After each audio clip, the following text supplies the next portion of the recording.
Today's episode is brought to you by Alhina. In e-commerce, customers rarely walk away due to lack of interest. They walk away because something's missing. A shade match they can't confirm, a size they're unsure about, an ingredient question no one answered. Small gaps that quietly break conversion every day. Alhina helps brands turn these moments into growth. Their AI shopping assistant gives every customer a personalized path to the right product, answers questions instantly, and removes friction at checkout. Brands like Victoria Beckham and Tatcha are already using it to create more revenue through increased average order values and conversion rate optimization. If you want to know more, visit alhina.ai.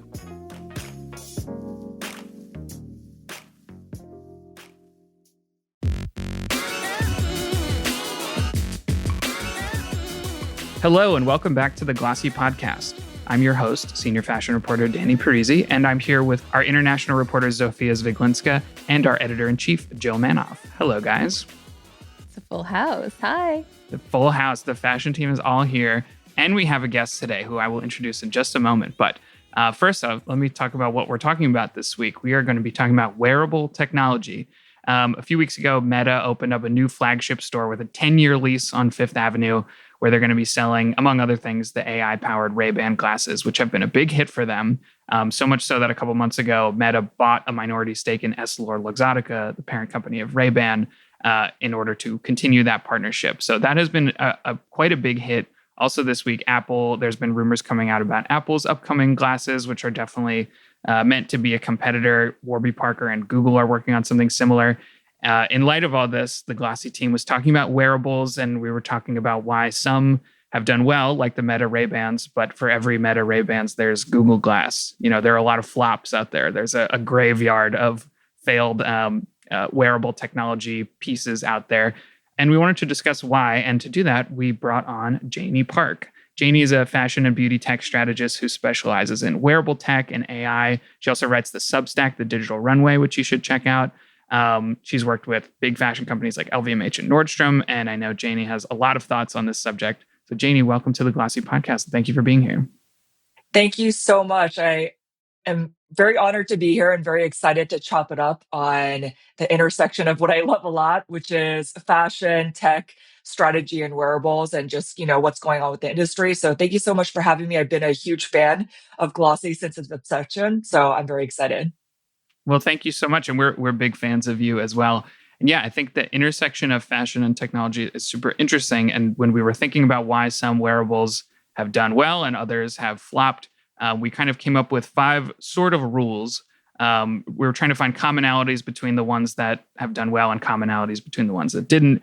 And so I think we should just kind of go through these rules one by one, and then we can each kind of give our thoughts. And Janey, I'd love to hear your thoughts on what we came up with. Tell us if you disagree with any of this, since you're more knowledgeable on this subject. But the first one, I feel like this is an obvious one, and I feel like, Janey, having seen your work, I feel like you'll probably agree. It's got to look good. Like the big thing with Google Glass, everyone said it at the time, and in every retrospective, they look goofy, And the Meta Ray-Bans look like normal Ray-Bans. And I think that's like a very obvious benefit to like why the Ray-Ban succeeded and Google Glass didn't, among others. So I've been talking a lot through this intro, so I'll let someone else take a first crack at this rule. So I like doing a little show and tell. So I did bring my Ray-Ban Meta AI glasses, of course. Perfect. Personally, there are a couple of different styles. I like the headliner, which are more of a rounded shape. I'll just do a little demo to put them on. But I think you hit a very good point when it comes to the design. I think that is one of the number one issues previously of what has happened.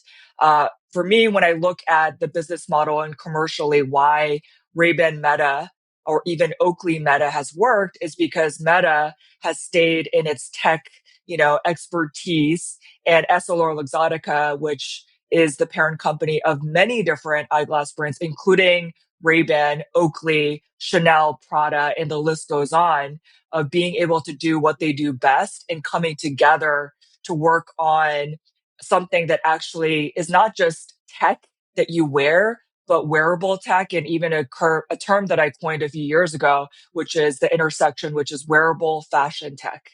Because I don't think that all wearable tech is equal.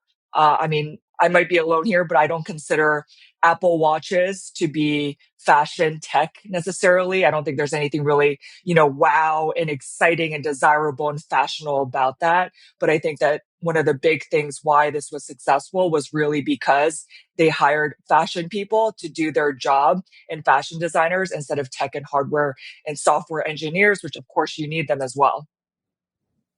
I think you covered it. And you can't tell that the glasses that you're wearing are anything different than a pair of Ray-Bans, chunky Ray-Bans, but Ray-Bans. And we didn't see like if you had the light on and were recording us, maybe how obvious or let's see. But I think that they look chic and normal. I'll say normal, chic. Yeah, I mean, I think there's been a lot. I mean, I just literally read something this morning about back in the day when Google Glass came out, people made up this term glass hole, right? So Hmm. basically, these people who I are forgot wearing about these that. glasses who look like a-holes. I don't know if I can say the full word here on this podcast, You but can. This is an adult podcast. You can say. okay, just checking. We still stand on business, so I just want to make sure. Yeah. But what I like about it is actually that it lights up.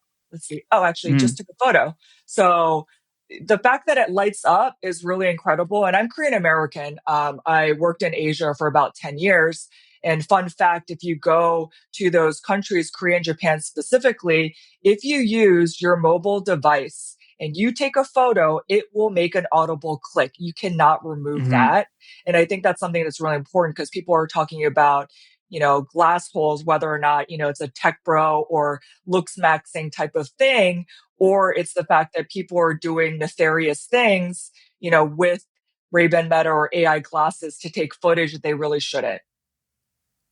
Yeah, exactly. I think in Asia it's specifically meant to be addressing upskirting, but obviously with Ray-Bans, there's been a lot of stealth recordings that I think have been coming to light, and I believe that Meta is getting sued for some part of that. The fact that they don't have a light up, or also that some people are blocking out the light. Is also a little bit of a feature. And I think in terms of other goofy devices, going back to the main point, we also have things like the Humane AI pin that closed down, which is confusing in its design and not particularly intuitive as a fashion device. And then also the Snap Spectacles, which again, they've been coming out with multiple issues, but none of them are quite as wearable, let's say, as the Ray-Ban Metas. Well, I think I'm glad you mentioned the humane pin because the second rule, the second rule that we came up with is that they're actually useful. That there's a reason you might want to wear it beyond it looking nice, or a reason you might wear it when you could just wear the equivalent thing that has no tech component. Like you could just wear Ray-Bans, but you wear the Meta Ray-Bans because it has this added functionality. I think the various like AI, pendants or whatever, the humane pin to me struck me as a little bit like, what would I even need that for? Like the demonstrations and things that I saw seemed like I could just use my phone for that. It didn't really, seem super necessary to me. Whereas something like a smart watch, and Janey, really interesting point of whether an Apple Watch is wearable fashion tech or not. I hadn't thought of that, but I think I agree. But I think a smart watch has a lot of obvious use cases, at least for me. Like that's one of the only like wearable tech things that I regularly use is a smart watch. And even then I don't wear it all the time, but that has like an obvious use case. And some of them don't, I think, have a super obvious use case or a reason that you would spend a lot of money or replace some other thing that you already have with it. And the ones that have, some of the ones that have flopped, I think that was maybe a problem. I don't know, Janey, do you agree with that?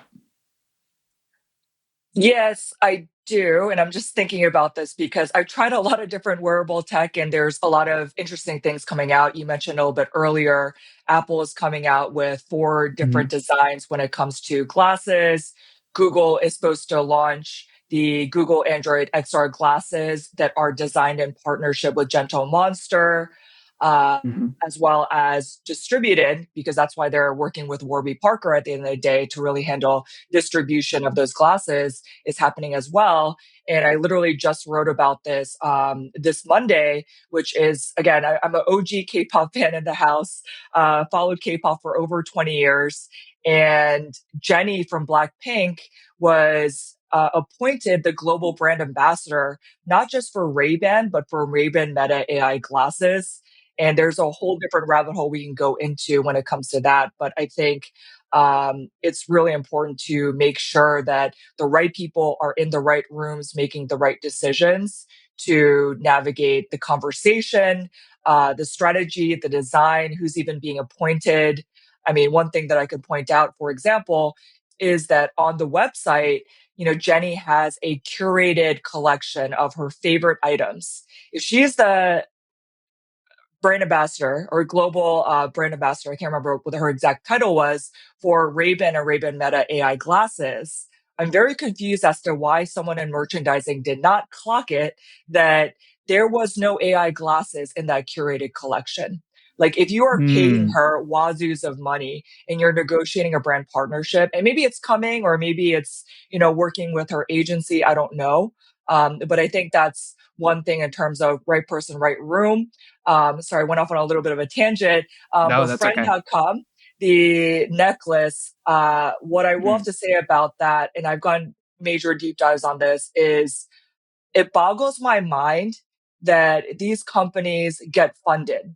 But I think it's really because at the end of the day, you have men in the room who are funding things that we would never, ever wear. I mean, Glossy, a lot of the listeners are business, we're fashion people. We love wearing things that are aesthetic or represent our style. I did a TikTok a couple years ago, or sorry, not a couple years ago, last year, about this, and the fact that it looks like an Apple AirTag on a lanyard. It looks like a high school science project. And I went to CES earlier this year, and multiples of that exact same design exists and still getting funding. So it just boggles my mind that this continues to happen. But again, right people, right room, right design, hiring the right people to do the job that they should be doing.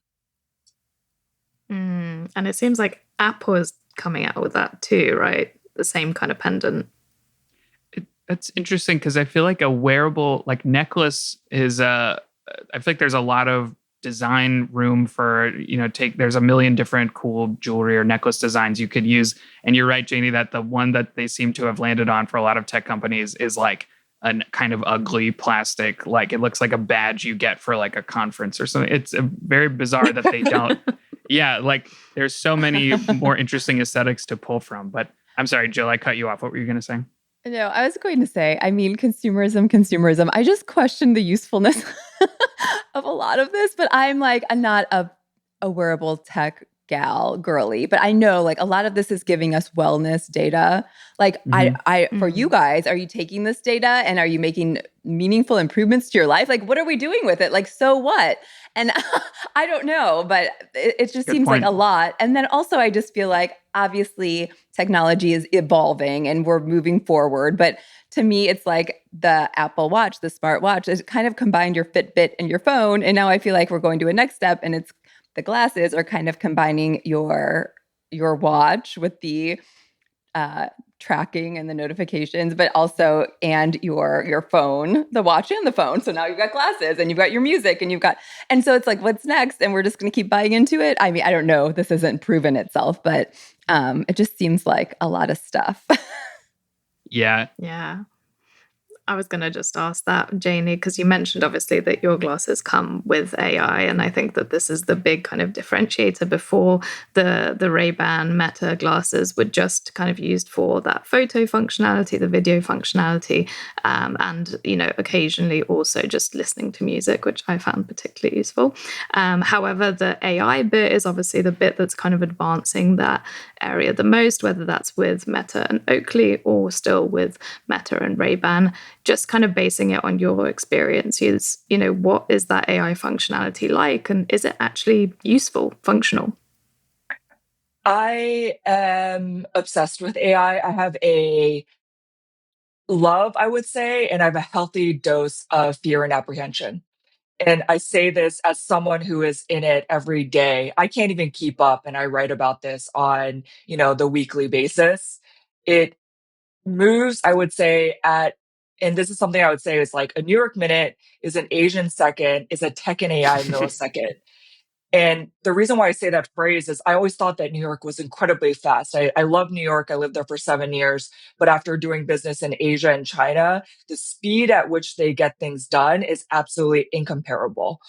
So for specifically, I would say the Ray-Ban Meta AI glasses, I have tried the live translation. It's not in all languages yet, but that is pretty incredible. Just the fact that you could travel somewhere, and if you have, baby level, like, hola or annyeonghaseyo or ni hao or whatever the language is, that you can actually converse with someone with your glasses. The other thing that I would say, I mean, you mentioned all like the regular use cases, but what I also really like is being able to create content off of it, like POV shots that look very different. Going live. I mean, obviously it's a Meta product, so you can only go live on Instagram. One of the most simple ones is, in order to get my steps in and to have my mental sanity, given all the things that I'm juggling, I will go and take a walk outside and I will use the glasses to just brainstorm, either with Meta AI, with Claude, whatever AI or LLM you actually choose to use. I think that's actually a big one. Or even, scanning QR codes or scanning photos. Those aren't things that you actually necessarily use on the daily. I think when tech companies try to create use cases, they're not necessarily things that you would do normally. Yeah, I think that's really important. But the translation tool in particular sounds very, very interesting. I know that I've been using kind of the Google image translate on my phone, but even then it's not a little bit clunky. I have to take photos or at least like hover my phone over things. I think in particular Japanese beauty products. But, I think there's other use cases. And I think with the evolution of AI as well, there's going to be more integration, especially as you mentioned with Claude and ChatGPT and others. Yeah. On that note, check out this segue. So on the note of like usefulness, I think that one obstacle with Wearable is that if you have a laptop and a phone, there's like very little you can't do with one of those two objects. And so a lot of times these are extra things to add a little more convenience, but it's not necessarily something you couldn't do without the device. But relatedly, that brings us to our third rule, which is pricing.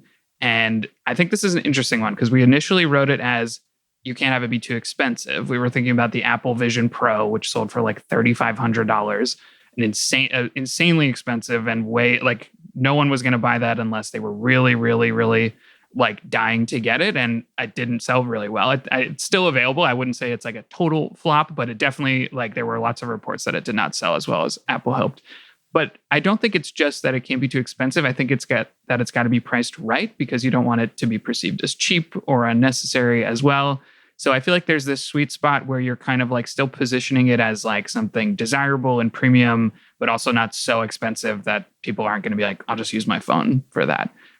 So I don't know. This one, I'm not 100% sure what that sweet spot is, but I feel like there must be something in there. Janey, do you have any thoughts on the pricing of wearable tech? Yes, I think it needs to make sense to the consumer with where they are at. The Apple Vision Pro that you mentioned, it was retailing for $34.99. That thing is a brick. If you go in and you try it at the Apple store, people ended up returning it because it hurt their necks. And a lot of the people who are buying it, I would love to see sales data, but of course they don't necessarily share that with us. But I imagine a lot of people who are building worlds or augmented reality XR experiences were buying it in order to build an app. Besides that, of course, you have, the people who are into tech or the content creators who are actually purchasing it. In terms of usability, and if you want something to be a mass product, it needs to be priced accordingly. I do not think that it should be priced more Apple iPhone prices have skyrocketed, even though I use an iPhone. I've actually never used a Samsung as a Korean. However, I think that it needs to be at a price point that is reasonable, that someone could find, like with fashion and clothes, we say, this or girl math that, we'll use this or we'll wear this, how many uses. So it's $1 or like $15 per wear or something like that, which is less than a price of your breakfast or your matcha latte or strawberry matcha latte or whatever. So I think those are really important. However, that being said, like just a specific use case in a pricing situation with Meta is that they did a limited edition, which was a clear glass limited edition frame. And then they also then worked with Coperni, which that is a whole nother rabbit hole to get into. But they work with Coperni, and Coperni has been doing some very cool things with, fashion tech, with 3D printing, all this kind of stuff. But what was wild to me when I looked at it was that the pricing of that was so premium compared to the regular Ray-Ban Meta AI glasses, but it didn't really feel overtly Coperni. And I don't know if it's a time issue or if it's a design issue, or maybe it's because it's just so new that people in the room don't necessarily want to try anything wild and they'd rather stick to a core product or an assortment that actually makes sense to them. But again, it needs to make sense to the consumer. If we are paying for an upcharge, what do we get on the regular assortment versus a different design or a design collaboration?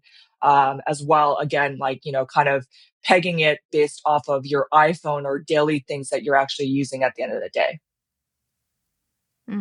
Yeah, I definitely agree with that. And I think that the collaborations are basically the point where they're going to be expanding those price points. I think with the average, maybe like a $500, $400 to $500 is probably like the sweet spot. I've kind of seen it kind of go for that much. And I think that people are quite happy to pay that, considering you're usually paying $1,000 upwards for an iPhone. Like I think for glasses that have similar functionality and, tend to get more updates as time goes on. I think that's pretty interesting. But especially considering the Gentle Monster kind of collaboration, as well as the rumored and much lauded Prada one, which we know nothing about. Both of those I expect will be at much higher price points, just reflecting the kind of brand value that they're adding there. Yeah, I'm seeing that. I'm with Zofia about that average price point, and just like doing a scan of what's happening in glasses and watches and all the wearables out there. It seems like there's kind of an entry level at $250, $300, mostly $300, and then goes up to maybe $800-ish. But there's various levels, and that seems to be what the tech companies believe in, that range.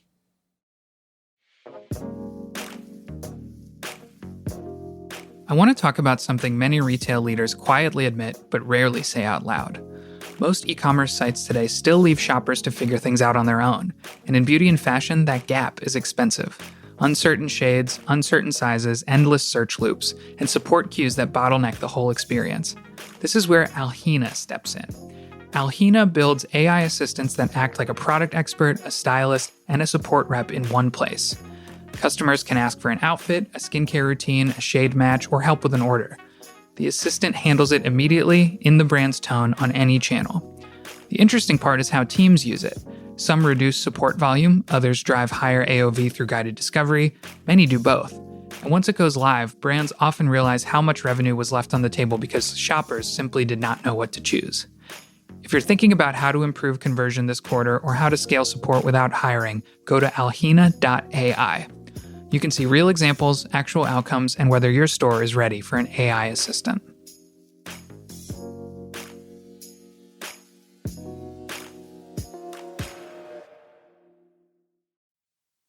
Our fourth rule, speaking of Coperni and these other kind of collaborations, the fourth rule, which is not a hard rule universally, but I think it's very helpful, is for there to be, we talked a lot about the clothes looking good or like the tech looking good, but specifically having a connection to an established fashion brand. Like I think Meta could have made glasses that looked like Ray-Ban, but they didn't. They had Ray-Ban make glasses that are Ray-Bans. And I think that helped a lot. We talked about Google and Warby Parker, but even Apple. And I think Apple is maybe one of the tech companies that can get away with just making things on their own because they're kind of a brand in themselves.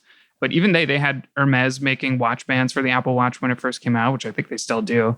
I just feel like that's helpful sometimes when it's, if it's a tech company making something that's kind of meant to look like a piece from a real fashion brand, it feels a little bit like RC Cola versus Coca-Cola to me. It's like kind of a like the store brand. Like it's like, oh, we've got Ray-Ban at home, like that kind of thing. So. What do you guys think about? That's the Dr. Pepper at Aldi's, Dr. Schnee. Okay, sorry, go ahead. Yeah, all the like Dr. Pepper ripoffs were just like different, like Mr. whatever. I don't even remember their names. Jill, I'm gonna throw it to you first. Do you feel like this is a necessity or like, I don't know, do you feel like that's an important part of a successful wearable tech?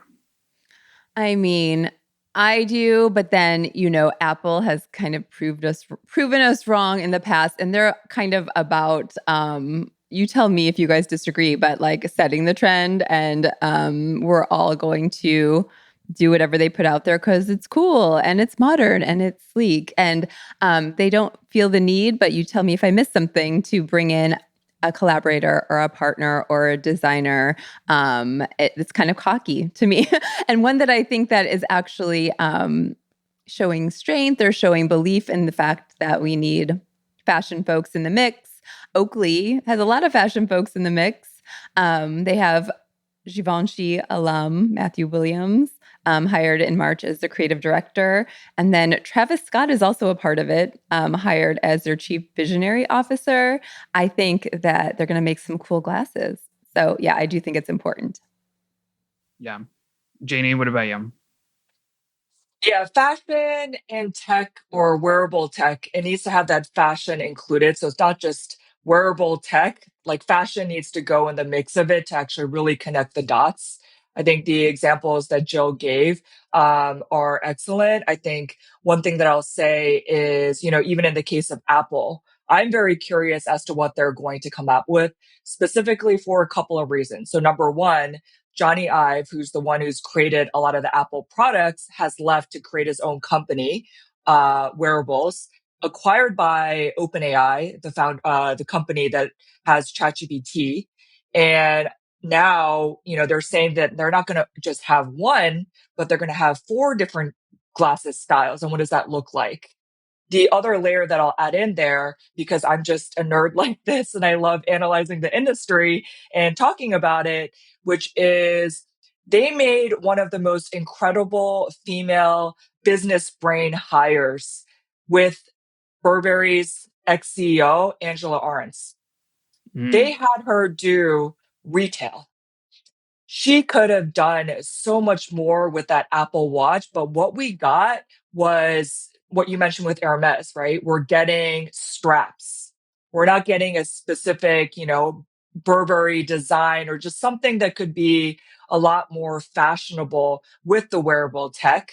So I think that there's a huge opportunity to do that. The hires that Joe mentioned, I think that's super important. Even with Ray-Ban, I mean, they got A$AP Rocky now when it comes to, the creative direction at Ray-Ban. And I imagine there's going to be a lot more when it comes to music, entertainment, because I think at the end of the day, what drives adoption and people interested is, this connection with fashion and this normalization of technology that you could see it being used in real life versus, some strange, sci-fi dystopian movie, which is how Hollywood puts it. Versus for me, when I look at Asia or K-pop or Korean dramas, they actually make it to be something that actually looks desirable at the end of the day.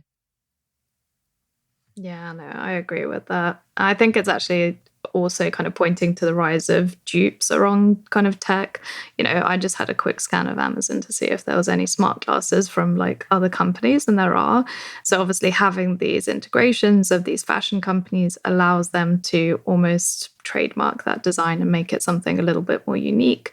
I do think it's also interesting how many fashion people are now going into tech. So, for example, like what we talked about with Oakley, but also with Loewe CMO, going to nothing, for example, like that's something that is also going to be changing the environment there. And I think there's a big rise with all of these brands around like 90s eyewear design and kind of nostalgic eyewear design, something techy and silver and kind of cute. And I think that Oakley is kind of really leaning into that. And I'm interested, I guess, with traditional fashion brands like Prada, like will they be able to kind of replicate that cool factor? Like if there will be a silver, Meta Ray-Ban Prada frame, like will it eclipse some of the cooler kind of Oakley styles? Because that's the other thing with all of these collaborations. I mean, I think Gentle Monster is kind of poised to be the cool one there, but most of these will rely on that either kind of classic facet or the cool factor to actually spread and become popular in the fashion circles too, because obviously the spread of Meta and Ray-Bans has only really been possible because of the fact that, fashion people were wearing it, influencers were wearing it, creators were wearing it, and it kind of spread slowly and surely. Zofia, another great segue, because our last rule was going to be you got to have the right people wearing them. And this is a hard one because I'm not talking about paid partnerships, because a lot of these companies do, like Whoop had Cristiano Ronaldo as one of their first kind of like big celebrity ambassadors. And that's one thing, but it's another to be like, are people actually wearing these outside of the ad campaigns? Janey, you talked a little bit about Jenny from Blackpink earlier, and I think that's a good example where she's part of the campaign, but then when it was like on, the stuff she's actually wearing, the glasses weren't there, which I think was a missed opportunity. But it's interesting because I've been seeing, so like the Ronaldo example with Whoop, that was clearly a paid thing. But now you see, I'm a big soccer person. So now like Erling Haaland, you see him with the Whoop like armband all the time, and they have not promoted that at all. I think that's completely organic. Like I do not think he's an ambassador for them, although he could be. So yeah, I feel like that's a big part of it is like, are people actually wearing this? Are cool people wearing it? Is it influencing? Is it getting on the people who are influencing others with their purchase decisions? And that can be a make or break, I think, for a lot of wearable tech. What do you guys think? I have so much to say about this. You go first, Joe. And then I'll shut up. Speaking of Whoop, Rory McIlroy just won the Masters and had this major Whoop moment. If you've seen, like, there were tons of stories about the Whoop data. And I was like, why are there stories about what his Whoop data said? Like, how do they have it?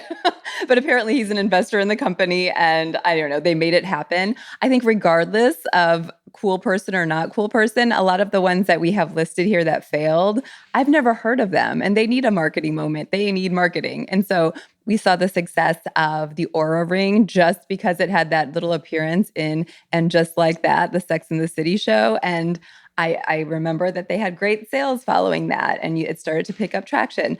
So they need people. I found it fascinating that I did a little research that no smartwatch, John Mayer has not. He's the watch influencer of our time, and he hasn't talked about smartwatches since 2022. He kind of like gave his sign off on the Apple Watch Ultra at the time, and GQ kind of wrote about that because he said, this is something I like. There hasn't been mention of John Mayer in relation to a smartwatch since 2022. So he would be great. I also think what would be fantastic is for these, we're all vain. I think that we need to see the reason to wear it beyond functionality. I'm so about this, and my cheese stands alone. But I think that these smart glasses folks need to align with somebody beauty and talk like, I'm not looking down at my phone anymore. I don't have tech neck. Like the fact that it's a cure for tech neck, I think that would be fantastic. And I think that would be effective because, again, we're all vain. What do you guys think? Well, I could say really quick that one of the only pieces of wearable tech that I regularly use is my Apple Watch, and I don't wear it all the time. And the two occasions I wear it is for exercise because I do enjoy looking at the data. And then also if I just don't want to look at my phone, but I would like to at least be somewhat aware of like notifications if I'm waiting for a text or something. I've been trying to look at my phone less. And the watch is like, you can't like really scroll, Instagram or whatever on the watch, but you can see if like somebody's calling you or something.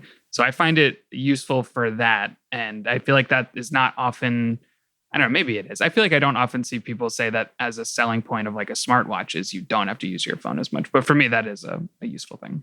Yes, it is not the smart glasses, but there was just a great story in the Financial Times about the rise of these glasses that runners are wearing on marathons, and they had this graph in there about what Harry Styles wears, and they are kind of innovative glasses where they're lightweight and they protect from all these things, and they have a special grip on the nose, and they're interesting, but obviously they're not, kind of the smart we're talking about, just innovative.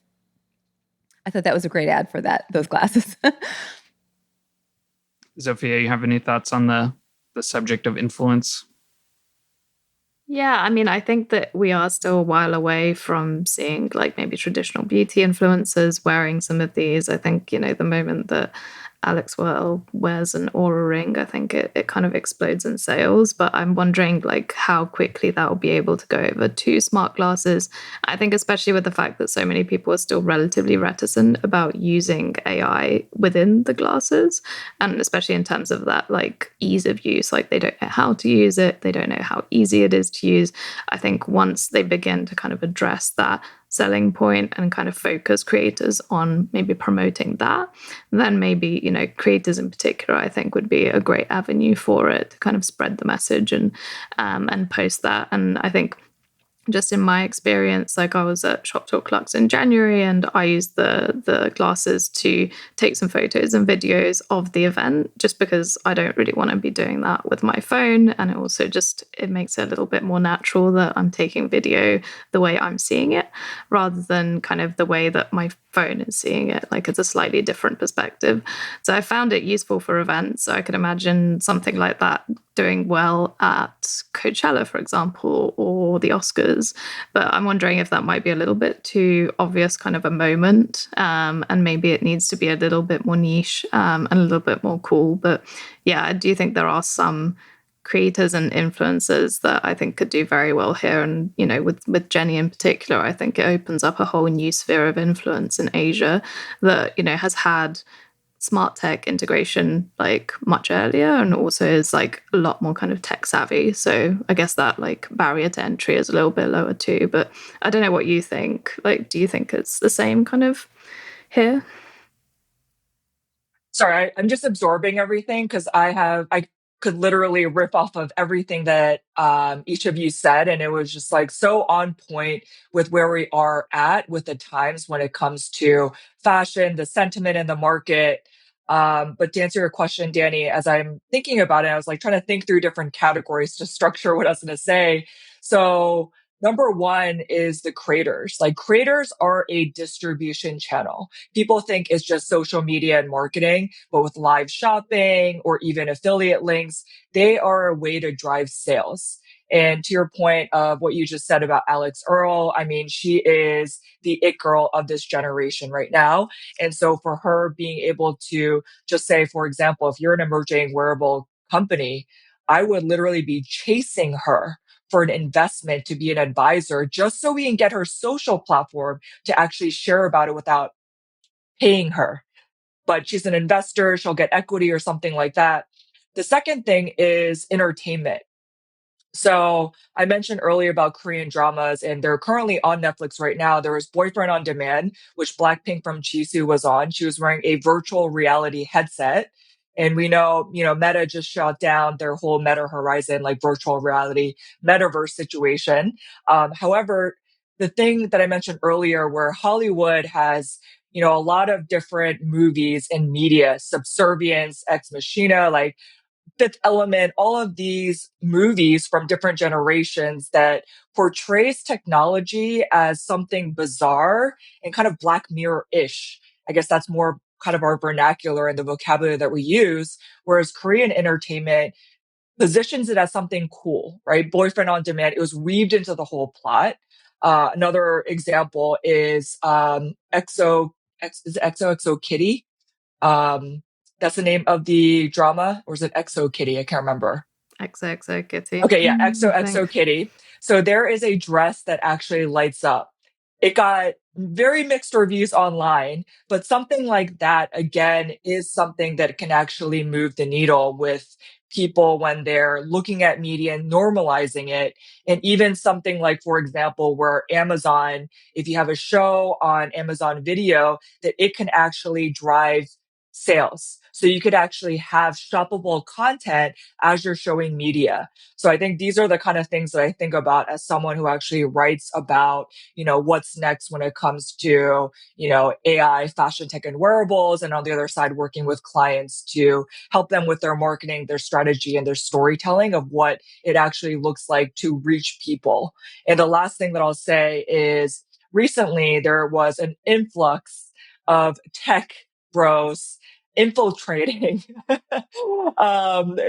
fashion weeks. And one of the big ones was Mark Zuckerberg and his wife Priscilla sitting at Prada. For me as a marketer and someone who stands on business, I was like, why did his team not tell him to wear glasses? Was he trying to be respectful and not too tech bro? But at the same time, that is your moment to normalize it, put it on your socials or Meta socials to be like, hey, this is my perspective as one of the biggest, tech companies and the CEO and what it actually looks like. Because he didn't get invited because he's the CEO and, the founder of Meta. He got invited because Meta and EssilorLuxottica have a partnership. Prada is one of the brands within EssilorLuxottica. There is a commercial reason as to why he is there. But again, are people really pushing, and connecting the dots in a way that actually makes sense to drive adoption and can think through, Korean, we call it PPL, but like basically product placement to, having someone like Zuck actually wear them at the front row to normalize this whole situation. You're so right. Yeah. Epic fail. And they should have an appearance in Devil Wears Prada too, one of these wearables, right? I literally went ham when the whole front row came out with Meryl Streep and some of the other characters. And I was like, they're wearing sunglasses. If I was working on partnerships or marketing with, just say Meta, for example, I would have gotten a product placement. And the second thing is at least have them wear it on the front row. And I remember when I first started the digital runway back in early 2024, it was really because I didn't really find, a business perspective or industry analysis from someone who's actually worked in traditional as well as kind of the emerging tech industry. And I was talking about back in February of 2024, after going to Fashion Week saying, we need, these glasses. And I was shooting with those glasses at that time to be at Fashion Week, having a moment, being product seated so that people can actually, wear those glasses to capture, because you go to any fashion show, you literally see a sea of people, Jill, to your point of tech neck, and literally taking videos, and all you see is a sea of phones. And maybe this is a way to prevent people to, use their phones, but also, you could make a lot of money with Meta or another wearable company to actually get them to partner to do something like that. That's free game, by the way. Yeah. Write it down. We could do a whole conversation on like wearable tech in movies and TV. I mean, one immediately comes to mind is Her, the Spike Jonze movie, which like had a big influence, I think, on the consumer imagination of like both AI and wearable tech. And clearly the AI companies themselves, like OpenAI, has been very obviously to their legal detriment, like influenced by that movie. But yeah, there's so much more we could talk about. This has already been an amazing conversation and we're pretty much out of time. But Janey, I want to ask you if I could put you on the spot with one more question, which we did not prepare you for, but hopefully it's not too crazy. Do you have any expectations, like hopes or expectations for the future of wearable tech? Anything you think we might see in the future or that you would like to see in the near future? Doesn't have to be Meta Ray-Ban, even though we spent a lot of time on that, but just in general across the category. Like, what do you expect we might see in the next year? Any big developments? What I would like to see, I would say, is what I mentioned earlier, that intersection of wearable tech with fashion in the middle, interconnected the two. So wearable fashion tech. And I think in terms of interconnectivity of the design, we had a lot of great, points during this conversation to talk about it, but whether or not it's the design, the partnership, the usability, even the way that it is perceived by, not just media, but creators and, anywhere around the world who'd be excited to use it and desirable. The way that I see it, if I'm going to shoot ahead for, it could be a couple of years, it could be a decade, but the interoperability of wearables, of being able to, because right now I'm manually plugging my data from, my Ultra Human Ring to Apple Health and different things like that, to have AI maximize, my health data for longevity, for, traditional Chinese medicine, whatever it is, but to be able to actually do that all encompassed in one, I think that would be really cool to be able to see some sort of like a personal dashboard of what that looks like. And also to be able to co-create and to design, wearable tech on your own, kind of like how people are doing cyberdecks, but being able to, create your own wearable, whether or not it's with a company, you can do personalization like Nike ID and this kind of an experience. I think there's so many different things that could happen in the future. Again, you need the right people in the right room and the right collaboration to really spark innovation. And I think that really comes from diversity. Yeah, absolutely. Well, Janey, you have been such a fount of knowledge about this topic, and you were a great person to have on to discuss wearable technology. Thank you so much for joining the Glossy Podcast. Thank you so much. It was so fun.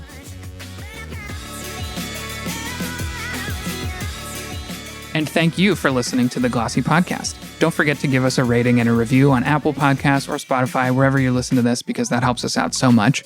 And don't forget to subscribe to the Glossy Podcast to hear interviews with industry insiders and week in review segments where we break down the news. The new episodes come out every Friday. Until the next time, thanks for listening.